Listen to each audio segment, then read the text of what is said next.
গৌৰৱ গগৈৰ পুত্ৰ ভাৰতীয় নহয়, গৌৰৱ গগৈৰ কন্যাও ভাৰতীয় নহয়। 100% গেৰাণ্টিৰে ঘোষণা মুখ্যমন্ত্ৰী ডক্টৰ হিমন্ত বিশ্ব শৰ্মাৰ। নহয়, মই 100% কৈছো, গ্যাৰেণ্টি দি কৈছো। গৌৰৱ গগৈ ল'ৰাও ভাৰতীয় নহয়, ছোৱালীও ভাৰতীয় নহয়। মোৰ হাতত পাক্কা প্ৰমাণ আছে। আৰু ল'ৰা ছোৱালী কেইটাই নিজেও নাজানে যে আমি ভাৰতীয় নহয়। দেউতাক মাকে কৰি থৈ দিছে কাম। বিগত সময়ছোৱাত পাকিস্তান ভ্ৰমণক কেন্দ্ৰ কৰি সাংসদ গৌৰৱ গগৈক আক্ৰমণৰ লক্ষ্য কৰি লোৱা মুখ্যমন্ত্ৰী ডক্টৰ হিমন্ত বিশ্ব শৰ্মাই এইবাৰ আক্ৰমণৰ অস্ত্ৰ হিচাপে লৈছে গৌৰৱ গগৈৰ পত্নী, পুত্ৰ আৰু কন্যাৰ নাগৰিকত্ব। 4জনীয়া পৰিয়ালত 3জনেই বিদেশী। গৌৰৱ গগৈ ইয়াত পৰ্যটক হিচাপেহে আছে।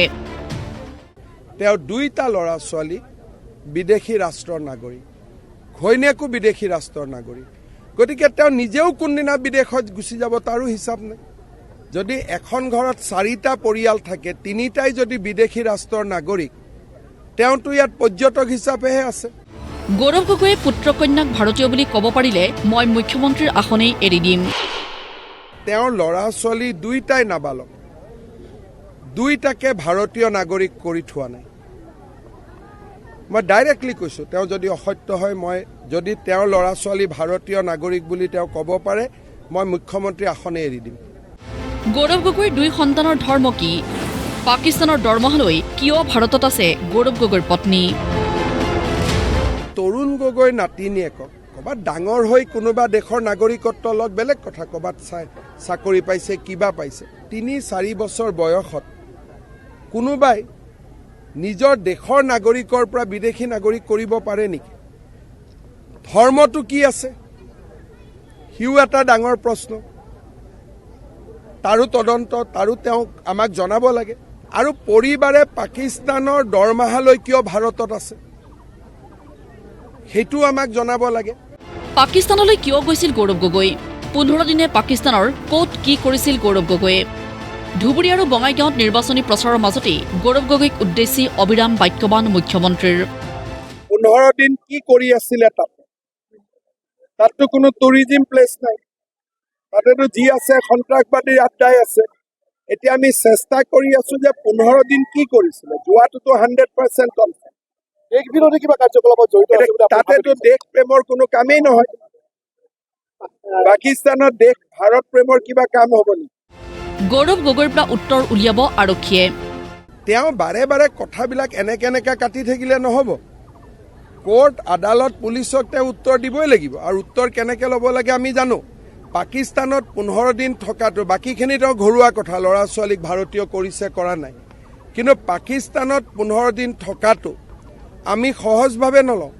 আৰু এবাৰ পাকিস্তানত যোৱাটো মই জানো, আৰু গৈছে নেকি এতিয়া জানিব পৰা নাই, কাৰণ তেওঁ নিজৰ পাছপৰ্টখন ইজৰাইলত হেৰুৱাই দিছিলে। গতিকে মোৰতো সন্দেহ হয় 2-3 বাৰ গৈছিলে। এবাৰৰ খবৰ মই পাওঁ, বাকী পোৱা নাই, কাৰণ তেওঁ অৰিজিনেল পাছপৰ্টখন ইজৰাইলত হেৰুৱাই দিছিলে।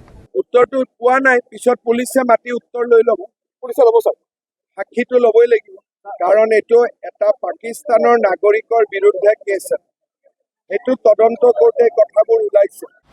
মুখ্যমন্ত্ৰী ডক্টৰ হিমন্ত বিশ্ব শৰ্মাৰ এনে বিস্ফোৰক অভিযোগৰ পিছত প্ৰতিক্ৰিয়া গৌৰৱ গগৈৰ। মই হিমন্ত বিশ্ব শৰ্মা ডাঙৰীয়াৰ লগত যুঁজি আছোঁ ৰাইজৰ বিষয় লৈ। তেওঁ কি বিষয় লৈ মোৰ লগত যুঁজিবলৈ বিচাৰিটো তেওঁলোকৰ চিন্তা, অসমীয়া ৰাইজে বিচাৰ কৰিব। আমিতো প্ৰত্যেক ক্ষেত্ৰত আমি বিচাৰোঁ যে তৰ্তি সহকাৰে ৰাইজৰ আগত গোটেইখিনি কথাবোৰ প্ৰকাশ কৰক। আনহাতে মুখ্যমন্ত্ৰীৰ নাম নোলোৱাকৈ মন্তব্য গৌৰৱ গগৈৰ। ভৱিষ্যতৰ চিন্তাত টোপনি হেৰাইছে বহুতৰ। তেওঁলোকে কংগ্ৰেছ চৰকাৰ অনাগত দিনত হ'লে ভয় কৰিছে, যিহেতু বহুতৰ ৰাজনৈতিক কেৰিয়াৰ শেষ হৈ যাব, বহুতে ৰাজনীতি ত্যাগ কৰিব লাগিব যেতিয়া পৰৱৰ্তী দিনত কংগ্ৰেছ চৰকাৰ আহিব। তো সেই ভৱিষ্যত লৈ আজি তেওঁ সংকটত আছে, ভয় কৰিছে, আৰু সেইকাৰণে দিনে ৰাতি তেওঁলোকৰ টোপনি নাই। টোপনি তেওঁলোকৰ এটাই কিবা ছবি আহি থাকে যে তেওঁলোকৰ কি হ'ব। বিপৰীতে মুখ্যমন্ত্ৰীৰ অভিযোগৰ পিছত নলবাৰীত পঞ্চায়ত নিৰ্বাচনৰ প্ৰচাৰ চলাবলৈ যোৱা সাংসদ গৌৰৱ গগৈক কলা পতাকা প্ৰদৰ্শন একাংশ বিজেপি কৰ্মীৰ।